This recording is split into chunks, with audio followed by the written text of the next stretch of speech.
saya semester 4 Prodi PAK. Baik, di sini saya akan menjelaskan tentang masalah-masalah orang dewasa dan cara menanganinya atau mengatasinya.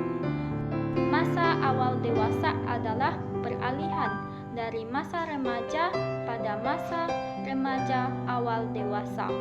Identitas ini didapatkan secara sedikit demi sedikit sesuai dengan umur kronologis atau mental agennya.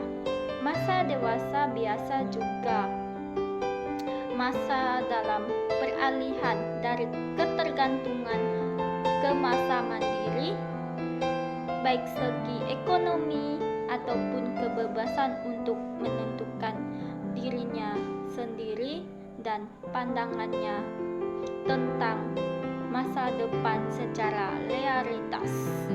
Dewasa awal juga sering disebut dengan dewasa muda, di antaranya antara umur 20 sampai 40 tahun, merupakan tahapan yang secara dinamis sepanjang rentan kehidupan manusia, sebab seseorang biasa hanya mengalami perubahan-perubahan progresif secara fisik, kognitif maupun psikologis, emosional.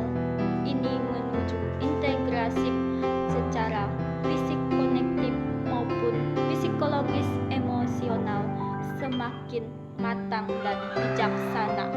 Seseorang dewasa telah menunaikan tugas perkembangan masa remaja seperti telah menyelesaikan pendidikan menengah ataupun atas. Adapun tugas-tugas dari perkembangan masa dewasa, yang pertama yaitu mulai bekerja dalam suatu jabatan. Maksudnya di sini usai menyelesaikan pendidikan formal setingkat akademik ataupun universitas, umumnya dewasa muda memasuki dunia pekerja guna menerapkan ilmu dan keahlian. Yang kedua yaitu mulai bertanggung jawab sebagai warga negara secara layak.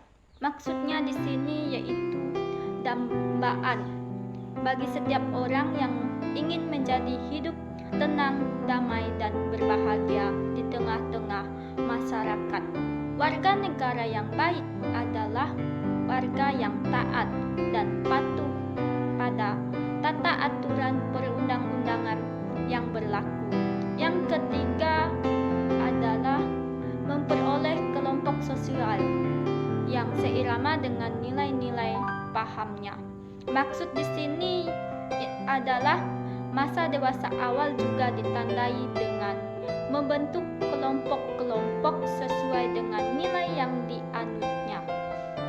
Berbagai masalah juga muncul dengan bertambahnya umur pada masa awal dewasa. Adapun masalah dewasa yaitu karir.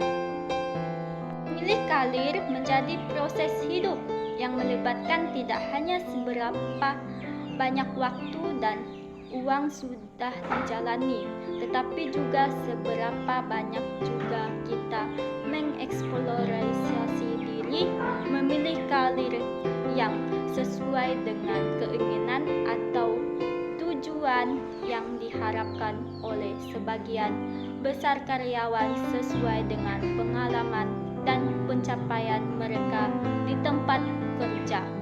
Kompromi karir tidak berarti menyukai pekerjaan yang sekarang dijalani atau menjadi sebab membenci atasan atau rekan kerja kita. Itu artinya tidak menyukai karirmu. Ini bukan tentang pergi dari suatu kantor angkutan ke kantor angkutan lain, ataupun dari satu rumah sakit ke rumah sakit lainnya. Adapun cara mengatasi atau menangani masalah karir, yang pertama yaitu menemukan kembali semangat kerja. Maka cobalah untuk meninjau kembali alat alasan-alasan itu dan pikirkan mengapa memilih karir tersebut di antara karir alternatif lainnya di tempat pertama. Yang kedua yaitu fokus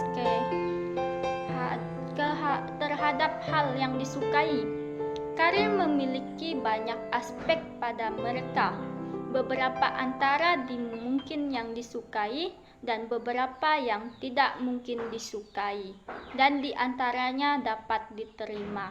Yang ketiga yaitu memilih prioritas. Maksud di sini adalah semua orang memberikan hal yang sama, penting bagi karir mereka. Jika karir kita bukan prioritas tertinggi dalam hidup, carilah kesenangan dan kepuasan di area lain dalam hidup kita. Yang keempat, berusahalah menjadi yang terbaik. Jika kita menjadi yang baik, apa yang kita lakukan untuk mendapatkan pengakuan dan penghargaan untuk pekerjaan kita adalah cara lain untuk kepuasan karir yang lebih besar. Baiklah, sekian hasil penyampaian dari saya tentang masalah-masalah orang dewasa dan cara mengatasinya atau menanganinya. Tuhan Yesus memberkati.